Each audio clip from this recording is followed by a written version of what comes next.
Hello friends, let's make wiring Ethernet plugs, also known as Rj45 connectors, as easy as possible with point-to-point direction in the timestamp displayed on the screen. That's easy to jump over there and get the right guidance. This can seem daunting, but it's a manageable task with the right tools and instructions. This is the plug that you'll attach to the ends of your Ethernet cable. Use the wire stripper or knife to carefully remove about 1.5 inches of the outer insulation from the end of the Ethernet cable. Inside, you'll find 8 color-coded wires twisted into 4 pairs. Untwist these pairs and straighten the individual wires. Arrange the wires according to the T568B wiring standard, most common for home and office use. Sequences, displayed on the screen. First is white, orange cable. Second is orange cable. Third is white, green cable. Fourth is blue cable. Fifth is white, blue cable. Sixth is green cable. Seventh is white, brown cable.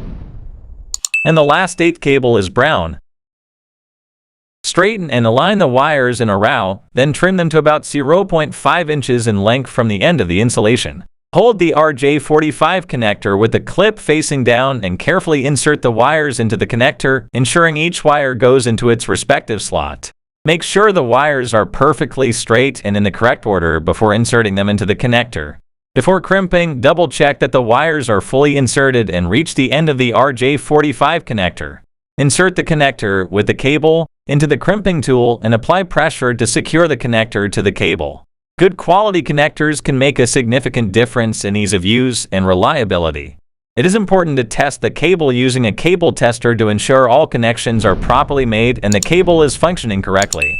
If you are experiencing internet connectivity issues, try using the in-the-box Ethernet cable to test if the connection is working properly. If the issue still persists, ensure the Ethernet plug is securely connected, check the color order, and reclamp by applying more pressure. Don't forget to subscribe, like, and share to see more videos in the future. Please leave a comment if you need more assistance.